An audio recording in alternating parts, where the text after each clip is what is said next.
Welcome to our channel Tech Mechanical and Electrical। Dedicated freight corridor corporation of India limited DFCCL का तरफ से जो recruitment निकल के आया था जूनियर एग्जीक्यूटिव मैकेनिकल पोस्ट पर, इसका CBT एग्जाम कंप्लीटेड हो गया है 27 सितंबर 2021। आज इसका आंसर की डिक्लेयर हो गया है, जिसका वीडियो मैं अभी अपलोड कर दिया हूं। तो अगर अभी तक आप लोग आंसर की नहीं देखा तो आप लोग वीडियो देख के आंसर की को डाउनलोड कर लीजिए। और आज मैं मैकेनिकल का पेपर को एनालिसिस करूंगा। इसमें अगर कोई भी गलती है जिसमें आप लोग को ऑब्जेक्शन करना है वो भी मैं आप लोग को बता दूंगा। तो पूरा पेपर का मैं सॉल्व कराऊंगा जो भी आप लोग को डोमेन नॉलेज से क्वेश्चन आया था।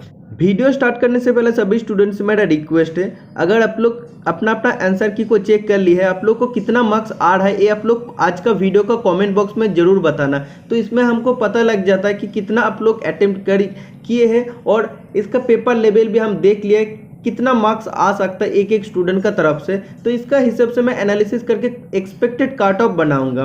तो अगर आप लोग एक्सपेक्टेड काट ऑफ का वीडियो देखना चाहते हैं तो अपना अपना मार्क्स जरूर कमेंट कीजिए। ठीक है, आप देख सकते हैं DFCCL का जूनियर एग्जीक्यूटिव मैकेनिकल पोस्ट का ऑफिशियल पेपर है, जिसका एग्जामिनेशन कंडक्ट हुआ था 27 सितंबर 2021। सेकेंड शिफ्ट में इसका एग्जामिनेशन था। ओके, तो अभी मैं डोमेन नॉलेज को डिस्कशन करता हूँ।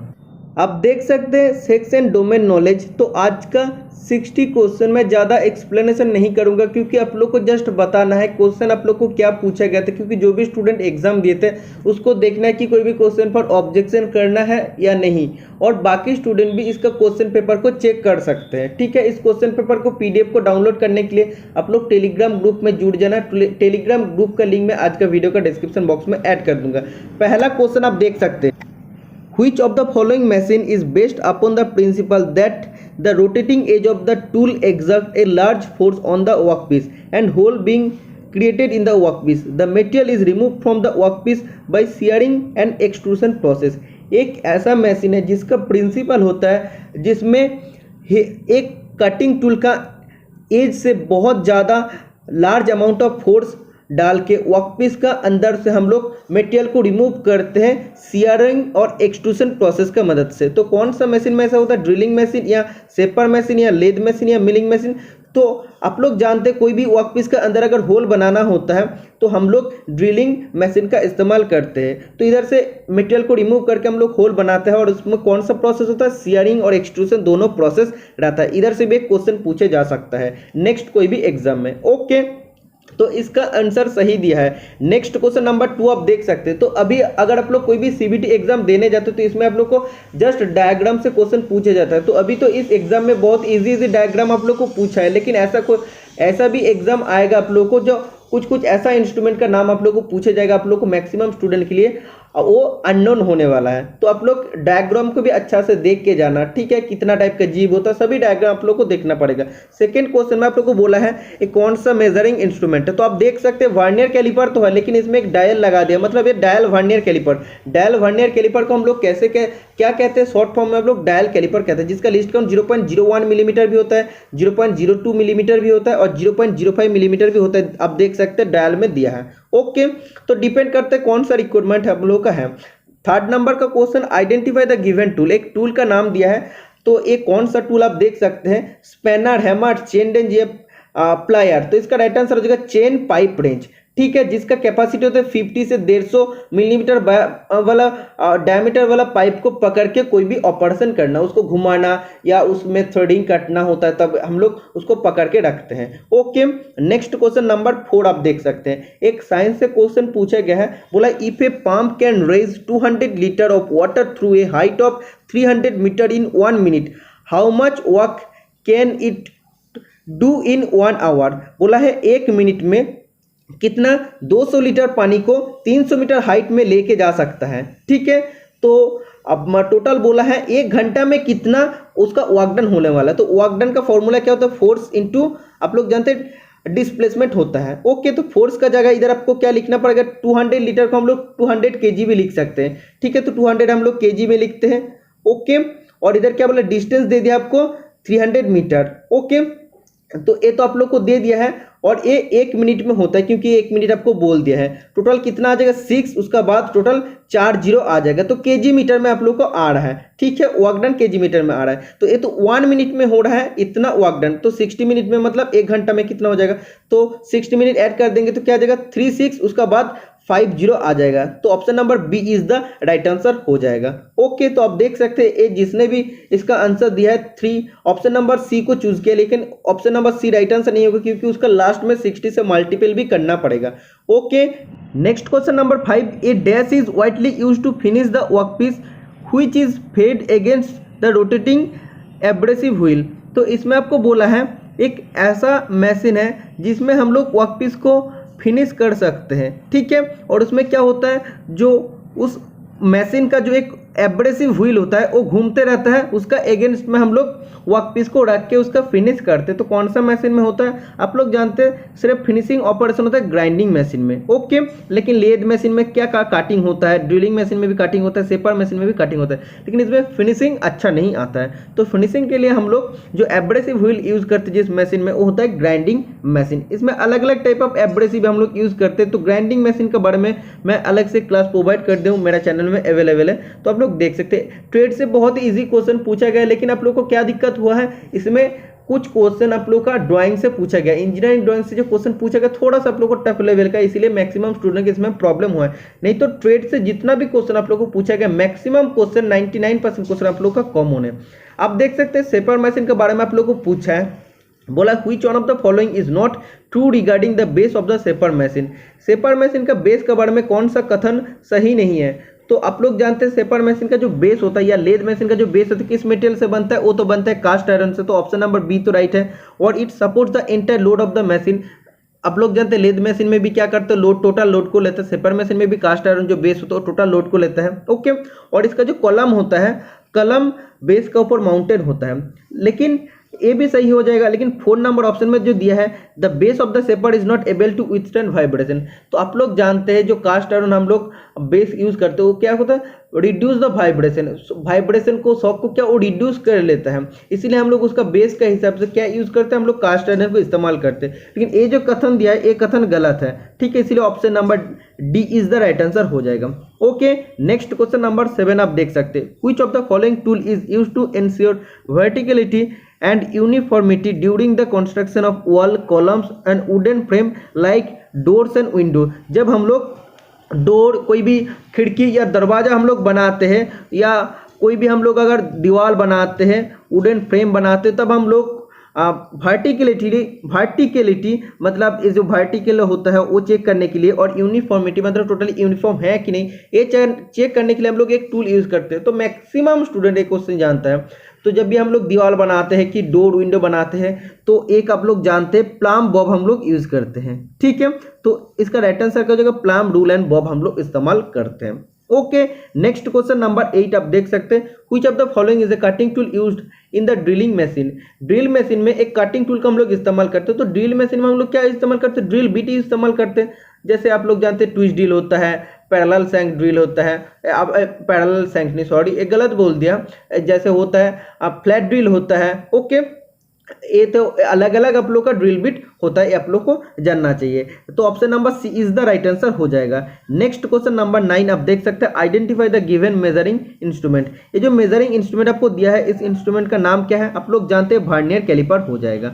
ओके, नेक्स्ट क्वेश्चन नंबर 10 आप देख सकते हैं, आइडेंटिफाई द गिवन टूल। एक टूल आप लोग को दिया गया है, इस टूल का नाम क्या है। तो आप लोग जानते हैं ये जो दिख रहा है जिसका 4 जोड़ आता है, वर्टिकल जोड़ आता है, उसको क्या बोलते हैं, उसको पाइप वाइज कहते हैं। तो pipe wise is the right answer हो जाएगा। ओके, नेक्स्ट क्वेश्चन नंबर 11 आप देख सकते हैं, identify the machine shown in the given image. एक इमेज आप लोग को दिया गया है, इसमें जो मशीन आप लोग को दिखा रहा है, ये तो आप देख के समझ रहे हैं कि ड्रिलिंग मशीन है। तो ड्रिलिंग मशीन ऑप्शन में है कि नहीं आप देख सकते हो। तो इन तीनों तो आप देख सकते हैं अलग मशीन है, लेकिन पोर्टेबल ड्रिल मशीन आप लोग को दिया है। तो आप लोग जानते हैं हैंड ड्रिल मशीन, इसको हम लोग पोर्टेबल ड्रिल मशीन कह सकते हैं, ठीक है। तो option number A is the right answer हो जाएगा। Next question number 12, dash is a precision instrument meant for measuring angles to an accuracy of 5 minute. एक ऐसा प्रिसिशन इंस्ट्रूमेंट होता है जिसका एंगल, जब हम लोग एंगल मेजरमेंट करते हैं तो 5 मिनट का एक्यूरेसी में एंगल को मेजर करता है। तो कौन सा इंस्ट्रूमेंट में होता है, वर्नियर बीवेल प्रोटेक्टर में होता है। अगर ओनली बीवेल प्रोटेक्टर की बात करते हैं तब 1 डिग्री एक्यूरेसी में हम लोग एंगल को मेजर कर सकते हैं। ओके, नेक्स्ट क्वेश्चन नंबर 13 आप देख सकते हैं, in bevel protractor graduation is marked from 0 degree to dash degree. जो बीवेल प्रोटेक्टर होता है उसका ग्रेजुएशन 0 डिग्री से कितना डिग्री तक होता है, 0 डिग्री से 180 डिग्री तक होता है। ओके, इसका लिस्ट काउंट अभी मैं आप लोगों को बता दिया हूँ कि 1 डिग्री होता है। ओके, नेक्स्ट क्वेश्चन नंबर 14 आप देख सकते हैं। तो इसमें आप लोग को एक लेद ऑपरेशन का ड्राइंग दिया गया है। इसमें क्या हम लोग थ्रेड बना रहे हैं, तो जो टूल हम लोग यूज करते हैं तो उसका सेंटर एक्सिस का साथ टोटली ये परपेंडिकुलर रहता है। ओके, और ये जो टूल होता है इसको क्या बोलते हैं, इसको बोलते हैं थ्रेडिंग टूल कहते हैं। और ये जो ऑपरेशन चल रहा है थ्रेड कटिंग ऑपरेशन चल रहा है। ओके, नेक्स्ट क्वेश्चन नंबर 15 आप देख सकते हैं। What is a polygon with 12 side called. जो पॉलीगॉन का 12 साइड रहता है, 12 बाहु रहता है, उस पॉलीगॉन को क्या कहते हैं, उस पॉलीगॉन के डिओडेकागन कहते हैं। ओके, अगर 11 साइड रहता तो अनडेकागन कहते हैं, अगर 10 साइड रहता तो डेकागन, और 9 साइड रहता तो नॉनागन होता है। ओके, नेक्स्ट क्वेश्चन नंबर 16 आप देख सकते हैं। The temperature on the Kelvin scale equals to the temperature on the Celsius scale plus. तो आप लोग जानते हैं केल्विन स्केल में जो रीडिंग हम लोग मिलता है, टेम्परेचर का रीडिंग हम लोग को मिलता है, सेल्सियस स्केल में जो होता है उसका साथ हम लोग क्या मल्टीपल करते हैं, 273.15 हम लोग ऐड करते हैं। तो ये आप लोग को पूछा है कि सेल्सियस स्केल के साथ हम लोग और क्या प्लस करते हैं, 273.15 हम लोग प्लस करते हैं। ओके, जिसको एब्सोल्यूट टेम्परेचर कहते हैं। नेक्स्ट क्वेश्चन नंबर 17 आप देख सकते हैं। Which of the following is true regarding the definition of the specific heat. तो आप थोड़ा सा भी आप लोग को नॉलेज है साइंस में, तो स्पेसिफिक हीट का डेफिनेशन आप लोग इन जो 4 जो ऑप्शन दिया है, तो इन 4 ऑप्शन में से आप लोग इजीली लगा सकते हैं। तो आप लोग जानते हैं the amount of heat required to raise the temperature of a unit mass of a substance per degree centigrade. ठीक है, तो कोई भी एक यूनिट मास ऑफ सब्सटेंस का डिग्री सेंटीग्रेड टेम्परेचर को बढ़ाने के लिए जितना हीट हम लोग को जरूरत पड़ता है उसको स्पेसिफिक हीट कहते हैं। Okay, next question number 18। तो इतना तक भी कोई भी क्वेश्चन में आंसर गलत नहीं दिया है, तो आप लोग पूरा वीडियो देखिए। मैं भी अभी पेपर देखा हूं, तो पेपर अभी डिस्कशन में स्टार्ट कर दिया हूं। ठीक है, तो पूरा वीडियो आप लोग देखते रहना। कोई भी क्वेश्चन में मिस्टेक होगा तो मैं आप लोग को जरूर बता दूंगा, प्रॉपर आंसर की मैं अभी आप लोग को बता रहा हूं। तो इसमें एक इक्विपमेंट है, तो इस इक्विपमेंट का नाम क्या है, तो आप देख सकते हैं ये पाइप है। तो पाइप के क्या कर रही है, बेंड कर रहा है, तो ये पाइप बेंडिंग मशीन हो जाएगा। ओके, पाइप काटा तो नहीं होगा, पाइप काटा मतलब पाइप को कटने में जो मदद करता है, तो ये तो पाइप बेंडिंग मशीन हो जाएगा। ये भी राइट आंसर दिया है। Next question number 19। Which of the following is an example of kinetic energy. तो आप लोग जानते हैं जो एनर्जी होता है उस एनर्जी को हम लोग टोटल 2 भागों में डिवाइड करते हैं। पोटेंशियल एनर्जी होता है और एक होता है काइनेटिक एनर्जी, जिसको गतिज ऊर्जा कहते हैं। तो गतिज ऊर्जा का एग्जांपल क्या होता है, जैसे कोई भी चीज़ हो रहा है, जैसे रनिंग ए हॉर्स या फ्लोइंग वाटर या कोई भी दौड़ रहा है, मतलब जो चीज़ हो रहा है। ठीक है, तो आप लोग जानते हैं इन 4 ऑप्शन में से क्या राइट आंसर हो जाएगा, फ्लोइंग वाटर, मतलब पानी अभी गिर रहा है, तो एक क्या हो जाएगा, इसमें काइनेटिक एनर्जी गतिज ऊर्जा रहते हैं। ओके, नेक्स्ट क्वेश्चन नंबर 20 आप देख सकते हैं।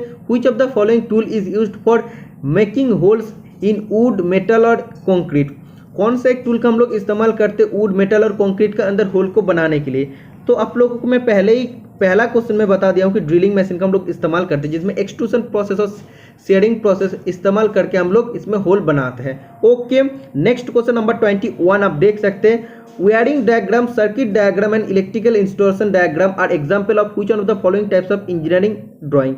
तो आप लोग जानते हैं अलग अलग ब्रांच का अलग अलग इंजीनियरिंग ड्राइंग होता है। जैसे मैकेनिकल का अलग ड्राइंग होता है, सिविल का, इलेक्ट्रॉनिक्स का अलग होता है। ओके, तो इसमें आपको बोला wiring diagram, circuit diagram, electrical diagram की कौन सा इंजीनियरिंग ड्राइंग का अंदर आता है, इलेक्ट्रिकल इंजीनियरिंग ड्राइंग का अंदर आएगा। ठीक है, कोई भी अगर मशीन का बात करते हैं, लेद मशीन, वाइस का बात करते हैं, तब का क्या आ जाता है, मैकेनिकल इंजीनियरिंग ड्राइंग का अंदर आ जाता है। ठीक है ना, तो जब भी ऐसा बोलेगा तो उसका हिसाब से देखना पड़ेगा कौन सा इंजीनियरिंग का ब्रांच का अंदर आ रहा है। Okay, next question number 22।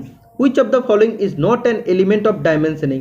तो आप लोग जानते हैं डायमेंशनिंग जो लाइन होता है, जैसे लीडर लाइन होता है, एक्सटेंशन लाइन होता है, डायमेंशन लाइन होता है, सेंटर लाइन होता है। ओके, लेकिन ऑक्सिलरी लाइन नहीं होता है। ओके, तो option number D is the right answer हो जाएगा। Okay, next question number 23। Which of the following tools is best used for inserting the component by streaking and inserting key and fitting by streaking। कौन सा tool का हम लोग इस्तेमाल करके कोई भी कंपोनेंट का अंदर मतलब स्टिकिंग करके हम लोग उसको की के अंदर कुछ भी डाल सकते हैं या कोई भी चीज़ को हम लोग फिट कर सकते हैं। तो कौन सा टूल का हम लोग इस्तेमाल करते हैं, हैमर, रेंच या फाइल या प्लायर। तो हैमर का हम लोग इस्तेमाल करके स्ट्रीकिंग, बेंडिंग सब ये सब ऑपरेशन हम लोग कर सकते हैं। ठीक है, जो ड्रॉप फोर्स कार्बन स्टील से बनता है। नेक्स्ट क्वेश्चन नंबर 24 आप देख सकते हैं, which of the following is a cutting tool. बोला है इनमें से कौन सा कटिंग टूल है। तो वाटर पंप, प्लायर, ये तो कटिंग टूल नहीं है, रेंज नहीं है, स्पैनर नहीं है, लेकिन ये जो हैक्सो होता है, हैक्सो एक कटिंग टूल होता है। ओके, नेक्स्ट क्वेश्चन नंबर 25 आप देख सकते हैं। तो इसमें आपको क्या बोला, एक कैलोरी का डेफिनेशन आप लोग को पूछा गया। तो एक कैलोरी हीट इज डिफाइंड, इसका डेफिनेशन क्या होता है, the amount of heat required to raise the temperature of 1 gram of pure water by 1 degree centigrade और 1 केल्विन सेंटीग्रेड। तो 1 कैलोरी हीट का डेफिनेशन क्या होता है, 1 ग्राम वाटर का, प्योर वाटर का अगर टेम्परेचर 1 डिग्री सेंटीग्रेड या 1 केल्विन अगर टेम्परेचर हम लोग को बढ़ाना है, तो जितना हीट का जरूरत होता है उसको क्या बोलता है, उसको बोलता है 1 कैलोरी। लेकिन तब पहले क्या पूछा था, स्पेसिफिक हीट बोला था, उसमें यूनिट सब्सटेंस ऑफ मास बोला था, यूनिट सब्सटेंस ऑफ मास बोला था। ठीक है, तो ये दोनों चीज में आप लोग को डिफरेंस समझना चाहिए। इसमें क्या बोला, 1 ग्राम ऑफ वाटर का बात किया, उसमें यूनिट सब्सटेंस ऑफ मास आप लोग को क्या था, कहा था। ठीक है, नेक्स्ट क्वेश्चन नंबर 26 आप देख सकते हैं, which of the following is an example of potential energy. बोला है पोटेंशियल एनर्जी का कौन सा एग्जाम्पल है, उदाहरण है। तो आप लोग देख सकते हैं, blowing wind, flowing water, rushing stream, मतलब एक ही चीज हो रहा है। लेकिन ये जो water in an overhead work, तो वाटर इन एन ओवरहेड जो वर्क होता है या ओवरहेड टैंक जो होता है, उसमें जो वाटर रहता है वो क्या रहता है, स्थिर रहता है, तो उसमें पोटेंशियल एनर्जी रहता है। Option number A is the right answer हो जाएगा।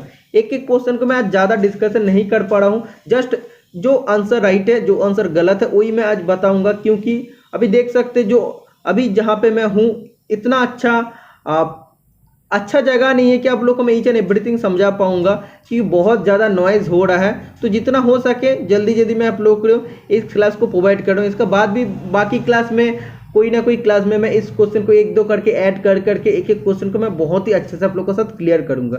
तो आप लोगों को जो चाहिए आज वीडियो पूरा देखना, क्या क्या क्वेश्चन आया था, जो स्टूडेंट एग्जामिनेशन नहीं दिया था वो सभी स्टूडेंट के हेल्प में आएगा, और जिसका आया था वो देख लेना कि कौन सा क्वेश्चन में आप लोग को ऑब्जेक्शन करना पड़ेगा या नहीं करना पड़ेगा, वो भी आप लोग देख लेना। कोई भी गलत है तो वो मैं अभी आप लोग को बता दूंगा। ठीक है, next question number 27, 1 degree is equal to dash minute. 1 degree is equal to कितना मिनट होता है, 60 मिनट होता है। ओके, नेक्स्ट क्वेश्चन नंबर 28 आपको बोला है, a dash is a tool used for holding an object various task like filing, chipping, sawing, threading, tapping, bending etcetera. एक ऐसा टूल है जो हम लोग filing, chipping, sawing, threading, tapping, bending करते टाइम हम लोग वर्कपीस को उसमें पकड़ के रखते हैं। तो कौन सा टूल होता है, वो होता है वाइस। ठीक है, तो वाइस में हम लोग आप लोग जानते हैं वर्कपीस को पकड़ के हम लोग क्या क्या कर सकते हैं, filing, chipping, sawing, threading, bending, tapping सब कुछ कर सकते हैं।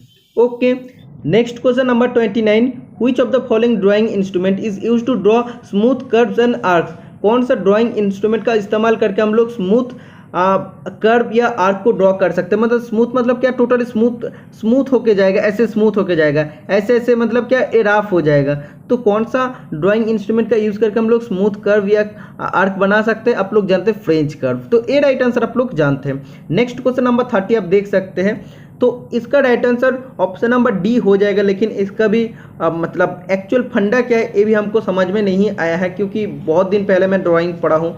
बोला है dash is a dimension that is essential to the functioning of the component और space that is generally shown with limits. तो इसका राइट आंसर मैंने सर्च कर लिया हूँ, तो इसमें राइट आंसर दिया है functional dimension. Okay, next question number 31, which of the following drawing instrument is used to ink straight line drawn with the instrument but never for freehand line or lettering। बोला कौन सा एक ऐसा drawing instrument है जिसका इस्तेमाल करके हम लोग स्ट्रेट लाइन को ड्राइंग कर सकते हैं। स्ट्रेट लाइन हम लोग बना सकते हैं, लेकिन उसका इस्तेमाल करके हम लोग फ्री हैंड कोई भी ड्राइंग है या कोई भी लेटरिंग हम लोग कर रहे हैं या कोई भी स्केच कर रहे हैं हम लोग कर नहीं सकते हैं। ठीक है, ओनली स्ट्रेट लाइन को हम लोग ड्रॉ कर सकते हैं। तो ruling pen is the right answer हो जाएगा। ओके, नेक्स्ट क्वेश्चन नंबर 32 आप देख सकते हैं, a body of mass 100 kg rest on a horizontal plane, the value of coefficient of friction between the body and the plane being 0.025. Find the work done is moving the body through a distance of 10 meter along the plane। तो इसका right answer क्या हो जाएगा, just आपको क्या कर देना पड़ेगा, वर्क डन बोला है तो फोर्स इंटू डिस्टेंस आपको कर देना पड़ेगा। तो केजी क्या दिया है, 100 केजी दिया है। इसके बाद आपको कोएफिशिएंट ऑफ फ्रिक्शन भी इधर आपको मल्टीपल करना पड़ेगा, इनटू आपको डिस्टेंस दे देना पड़ेगा। तो इसका राइट आंसर आप लोग का आ जाएगा 25 केजी मीटर, क्योंकि आप लोग जानते हैं मास का यूनिट केजी और आप देख सकते हैं डिस्टेंस का यूनिट मीटर हो जाएगा, और कोएफिशिएंट ऑफ फ्रिक्शन का कोई भी यूनिट नहीं होता। इस क्वेश्चन का राइट आंसर 25 केजी मीटर हो जाएगा। Okay, next question number 33, which of the following instrument is a combination of T square, set square and protractor and scale which helps to draw if at a faster rate. एक ऐसा instrument है जो T square, set square, protractor और scale का चारों का combination में बनता है, मतलब उसका अंदर हम लोग चारों का काम कर सकते हैं वही इंस्ट्रूमेंट का अंदर, जिसका मदद से हम लोग बहुत जल्दी फास्टर रेट में वो सब ड्राइंग कर सकते हैं। कोई भी ड्राइंग हम लोग कर सकते हैं क्योंकि उसका अंदर ही T square, set square, protractor, scale सभी मौजूद रहता है। तो कौन सा होता है, mini drafter is the right answer हो जाएगा। ओके, ये भी क्वेश्चन बहुत ईजी है, अगर आप लोग ड्राइंग कभी भी किए तो आप लोग इस क्वेश्चन का राइट आंसर दे पाएंगे। Next question number 34, which of the following equipment or tool is used to check the horizontality or leveling of the floor, roof, door, window, frame etcetera. तो एक ऐसा इंस्ट्रूमेंट या इक्विपमेंट है जिसका मदद से हम लोग कोई भी हॉराइजॉन्टलिटी हम लोग चेक कर सकते हैं, या लेवलिंग ऑफ द फ्लोर, या लेवलिंग ऑफ द मशीन, या कोई भी रूफ, डोर, विंडो का हम लोग चेक कर सकते हैं। तो कौन सा इक्विपमेंट होता है, तो स्पिरिट लेवल आप जानते हैं, स्पिरिट लेवल का मदद से हम लोग क्या कर सकते हैं, लेवलिंग ऑफ द मशीन कर सकते हैं, लेवलिंग ऑफ द फ्लोर हम लोग कर सकते हैं। ओके, नेक्स्ट क्वेश्चन नंबर 35 आप देख सकते हैं, which of the following is an indirect measuring instrument used for transferring measurement from a steel rule to a job और वाइस वर्सा। कौन सा एक इनडायरेक्ट मेजरिंग इंस्ट्रूमेंट होता है जो मेजरमेंट को ट्रांसफर कर सकते हैं स्टील रूल से जॉब तक और जॉब से स्टील रूल तक। तो कौन सा इनडायरेक्ट मेजरिंग इंस्ट्रूमेंट होता है, तो ये होता है कैलिपर। तो कैलिपर का मतलब हम लोग क्या करते हैं, तो डायरेक्टली मेजरमेंट नहीं कर सकते, तो स्टील रूल में हम लोग मेजरमेंट ले लेते तो 5 mm, इसके बाद हम लोग जॉब का ऊपर जाके उसको मार्किंग कर देते हैं। और कभी कभी जॉब का सोचो इधर से इधर तक हम लोग माप ले लिया है, इतना है, तो इसके बाद हम लोग स्टील रूल में जाके चेक करते हैं कितना माप हुआ है। ओके, तो ये होते हैं indirect measuring instrument. Next question number 36, which of the following drilling machine is used for the purpose of drilling several holes simultaneously। तो बोला है कौन सा एक ड्रिलिंग मशीन है जिसमें हम लोग एक साथ बहुत सारा होल बना सकते हैं। तो कौन सा ड्रिलिंग मशीन में होता है, तो मल्टी स्पिंडल ड्रिलिंग मशीन में होता है। पोर्टेबल ड्रिलिंग मशीन तो आप देखे हैं, आप लोग को मैं ड्राइंग दिखा दिया हूँ। वर्टिकल टाइप ड्रिलिंग मशीन में भी नहीं होता है, जो होता है मल्टी स्पिंडल ड्रिलिंग मशीन में होता है। Okay, next question number 37, which of the following is not an element of N ellipse. बोला इलिप्स का कौन सा एलिमेंट नहीं है, ये जो 4 ऑप्शन दिया है इन 4 ऑप्शन में से। तो इलिप्स में जो ये जो एक्सिस होता है इसको मेजर एक्सिस बोलता है, ये जो एक्सिस होता है इसको माइनर एक्सिस बोलते हैं, इसको क्या बोलते हैं, इसको बोलते हैं वर्टेक्स, ठीक है। लेकिन ये जो अपर एक्सिस नहीं होता है उसको क्या बोलते हैं, आप बोल सकते हो उसको माइनर एक्सिस बोलते हैं, और ये जो हॉरिजॉन्टल रहता है इसको मेजर एक्सिस कहते हैं। तो upper axis is the right answer हो जाएगा, ये इलिप्स का कोई भी पार्ट नहीं होता। Next question number 38, which unit और part of the lathe machine transmit power to the different parts of the lathe. तो लेथ मशीन का कौन सा पार्ट से हम लोग डिफरेंट पार्ट्स में पावर को ट्रांसमिट कर सकते हैं। तो एक्चुअली पावर कहाँ से जनरेट होता है, हेड स्टॉक में जनरेट होता है, क्योंकि उसमें गियर वगैरह मोटर सब कुछ रहता है। ओके, तो कहाँ से पावर ट्रांसमिट होता है, हेड स्टॉक से होता है, ठीक है। तो head stock is the right answer हो जाएगा। Next question number 39, how many electrons constitute 1 coulomb of charge. 1 coulomb of charge is equal to कितना इलेक्ट्रॉन होता है, इसमें टोटल 6.24 इंटू 10⁻18 इलेक्ट्रॉन रहता है। कभी कभी 6.24 भी दिया रहता है इंटू 10⁻18, तब भी राइट आंसर हो जाएगा। ओके, नेक्स्ट क्वेश्चन नंबर 40 आप देख सकते हैं, how much kinetic energy does a 160 gram cricket ball have when it is thrown at a speed of 22 metre per second. तो इसमें आपको काइनेटिक एनर्जी का निकालने का बोला है। तो काइनेटिक एनर्जी का फॉर्मूला क्या होता है, हाफ mv² होता है। तो आप लोग जानते हैं हाफ हो जाएगा, और m मतलब क्या होता है, मास ऑफ एन ऑब्जेक्ट। तो मास क्या बोल दिया है, मास जो होता है केजी में होना चाहिए, तो ग्राम में आप लोग का दिया है, तो ग्राम से अगर केजी में कन्वर्ट करना है तो 1000 से आप लोग को डिवाइड करना पड़ेगा। और आप लोग को वेलोसिटी क्या है, वेलोसिटी मीटर पर सेकेंड में दिया है, तो 22 × 22 हो जाएगा। ओके, जब भी इसको काटेंगे तो इसका राइट आंसर आ जाएगा 38.72 जूल। तो आप लोग को जानना चाहिए, ये अगर आप लोग 160 ग्राम लेके चलेंगे तो आप लोग को राइट आंसर नहीं आएगा, आप लोग को ऑप्शन नंबर सी आ जाएगा। लेकिन इसको आप लोग को डिवाइड करना पड़ेगा 1000 से, क्योंकि वो तब किलोग्राम में कन्वर्ट होगा, क्योंकि जो फॉर्मूला होता है उसमें मास को किलोग्राम में होना चाहिए। Next question number 41, objects at different initial temperature when kept in contact gradually come to dash temperature. जब ऑब्जेक्ट का अलग अलग प्राथमिक टेम्परेचर होता है तब उसको अगर कांटेक्ट में लाते हैं तब उसका टेम्परेचर धीरे धीरे कौन सा टेम्परेचर में आता है, कॉमन टेम्परेचर में आता है। Option number B is the right answer हो जाएगा। नेक्स्ट क्वेश्चन नंबर 42 आप देख सकते हैं, a dash is used for making thread in a pipe where it is to be joint with another pipe और फिक्सर। एक ऐसा इंस्ट्रूमेंट होता है या ऐसा टूल होता है जिसका मदद से हम लोग पाइप के ऊपर थ्रेड काट सकते हैं और पाइप का थ्रेड काट के अनदर पाइप का साथ या फिक्सर का साथ हम लोग जोड़ सकते हैं। तो कौन सा टूल होता है, threading tool is the right answer हो जाएगा। तो थ्रेडिंग डाई का मदद से हम लोग थ्रेड को काट सकते हैं। Next question number 43, which one of the following is not a part of the carriage in the lathe machine. Lathe machine का कैरेज का कौन सा पार्ट नहीं होता, लेथ मशीन का कैरेज का 2 मेन पार्ट होता है, एक होता है एप्रॉन और दूसरा होता है सैडल। ओके, सैडल के ऊपर क्या रहता है, टूल पोस्ट रहता है जिसमें टूल फिक्स होता है, लेकिन स्पिंडल हेड स्टॉक का पार्ट होता है, तो spindle is the right answer हो जाएगा। Next question number 44, what is the base unit of length as per SI. System of international जो होता है तो इसका हिसाब से एसआई सिस्टम में लेंथ का बेस यूनिट क्या हो जाता, मीटर हो जाता। Next question number 45, in the dash multiple cutter mountain on the same arbor to produce desired shape on the workpiece. Workpiece के ऊपर डिजायर्ड शेप हम लोग जो शेप चाहते हैं वो बनाने के लिए एक ही आर्बर पर मल्टीपल कटर मतलब एक से ज़्यादा कटर को हम लोग इस्तेमाल करते हैं। कौन सा मिलिंग मशीन में, गैंग मिलिंग ऑपरेशन में हम लोग करते हैं। ठीक है, अगर क्वेश्चन में ऐसा पूछा जाता है कि कौन सा मिलिंग ऑपरेशन में 2 साइड मिलिंग कटर का हम लोग इस्तेमाल करते हैं सेम आर्बर में, तो सेम आर्बर में अगर 2 साइड मिलिंग कटर का बात करता तो स्ट्रैडल मिलिंग ऑपरेशन हो जाता। Next question number 46, which of the following is not A type of engineering drawing. तो इंजीनियरिंग ड्राइंग का कौन सा टाइप नहीं होता, इलेक्ट्रॉनिक्स, मैकेनिकल, सिविल और इलेक्ट्रिकल, ये सब होता है इंजीनियरिंग ड्राइंग का टाइप, लेकिन कंप्यूटर नहीं होता है। ठीक है, option number A is the right answer हो जाएगा। Next question number 47, which of the following tool can be used for excavating hard soil. Hard soil को अगर निकालना है तो कौन सा टूल का हम लोग इस्तेमाल करते हैं, मोर्टार पेन का हम लोग इस्तेमाल करते हैं। Option number C is the right answer हो जाएगा।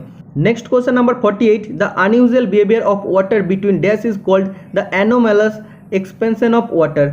तो वाटर का कौन सा टेम्परेचर में सबसे अनयूजुअल मतलब जो जनरल बिहेवियर करता है वो बिहेवियर नहीं करता, अनयूजुअल बिहेवियर करता है, मतलब उल्टा बिहेवियर किस में करता है, तो वाटर का जो 0 डिग्री सेंटीग्रेड से 4 डिग्री सेंटीग्रेड होता है इसमें वाटर अनयूजुअल बिहेवियर करता है, जिसको बोलता है एनोमैलस एक्सपेंशन ऑफ वाटर। इसमें क्या होता है, जैसे 4 डिग्री सेंटीग्रेड में मैक्सिमम डेंसिटी ऑफ वाटर होता है, वाटर का सबसे मैक्सिमम डेंसिटी होता है, उससे कम होता तो डेंसिटी कम होता है, अगर उससे ज़्यादा टेम्परेचर होता तो डेंसिटी ऐसे बढ़ता कम, मतलब उसमें उसका जो बिहेवियर होता है टोटली चेंजेस हो जाता है। तो कौन सा टेम्परेचर में 0 degree centigrade to 4 degree centigrade. तो ये भी क्वेश्चन इजीली आप लोग इजीली कर सकते हैं, मैक्सिमम स्टूडेंट समझ गए होंगे। नेक्स्ट क्वेश्चन नंबर 49 आप देख सकते हैं, एक इंस्ट्रूमेंट मेजरिंग इंस्ट्रूमेंट का एक ड्राइंग दिया है, तो ये कौन सा मेजरिंग इंस्ट्रूमेंट है, तो इसको बोलते हैं vernier bevel protractor. Option number B is the right answer हो जाएगा। नेक्स्ट क्वेश्चन नंबर 50 आप देख सकते हैं, identify the convention type of engineering trade in the given engineering drawing. तो इंजीनियरिंग जो ड्राइंग दिया है इसका बोला है कौन सा convention type of engineering trade है, तो 4 आप लोगों को दिया गया, कंक्रीट, वुड, मेटल या ग्लास। तो एक ग्लास के लिए हम लोग इस्तेमाल करते हैं। ठीक है, तो ग्लास के लिए एक convention type of engineering trade का ड्राइंग है। Next question number 51, dash is the path of A point which always changes its direction. Point का एक पाथ होता है जो पाथ ऑलवेज इसका दिशा को परिवर्तन करता है, तो कौन सा लाइन का होता है, कर्व लाइन का जो होता है, तो एक पॉइंट से स्टार्ट होता है वैसे से आगे से बढ़ता रहता है, मतलब उसका ऑलवेज उसका डायरेक्शन चेंज होता रहता है, सेम डायरेक्शन में नहीं जाता है। तो ये भी बहुत इजी क्वेश्चन है। नेक्स्ट क्वेश्चन 52 आप देख सकते हैं, apart from the geographical element line, arc, circle, technical drawing also contain written information which is also referred to as. जो ग्राफिकल एलिमेंट्स होता है जैसे लाइन, आर्क, सर्किल, ये सब छोड़ के टेक्निकल ड्राइंग छोड़ के भी हम लोग को एक रिटर्न इन्फॉर्मेशन लिखना पड़ता। जब हम लोग ड्राइंग शुरू में करते हैं तो क्या होता है, सबसे पहले हम लोग को रिटर्न इन्फॉर्मेशन हम लोग को सिखाया जाता है, तो वो क्या होता है उसको बोलते हैं लेटरिंग। सबसे पहले हम लोग को लेटरिंग सीखना पड़ता है, इंक्लाइन लेटर सीखना पड़ता है, इसके बाद बोल्ड लेटर, स्ट्रेट लेटर, हम लोग को सब कुछ सीखना पड़ता है, तो उसको लेटरिंग कहते हैं। ओके, नेक्स्ट क्वेश्चन बोला नंबर 53 का आप देख सकते हैं, dash is a machining operation in which the diameter of the workpiece is reduced by the removing of excess material from the outer diameter of the work piece which is mostly cylindrical और conical in shape. बोला है एक ऐसा मैशिनिंग operation होता है जिसमें कोई भी एक शाफ्ट का आउटर डायमेंशन हम लोग एक्स्ट्रा मेटल को हटा देते हैं और उसका बाद हम लोग को सिलिंड्रिकल या कॉनिकल शेप में मिलता है। तो कौन सा ऑपरेशन होता है? तो टर्निंग ऑपरेशन में आप लोग जानते हैं सिलिंड्रिकल शेप में मिलते हैं। उसमें जो शाफ्ट होता है या कोई भी सिलिंड्रिकल पार्ट होता है उसका हम लोग आउटसाइड जो मटेरियल होता है एक्स्ट्रा मटेरियल को हम लोग हटाते हैं। फेसिंग ऑपरेशन में जस्ट फेस को हम लोग ऑपरेशन करते हैं, उसको हम लोग फ्लैट बनाते हैं। थ्रेड कटिंग ऑपरेशन में नहीं है, पार्टिंग मतलब दोनों मेटल को कटना। ठीक है, तो turning is the right answer हो जाएगा।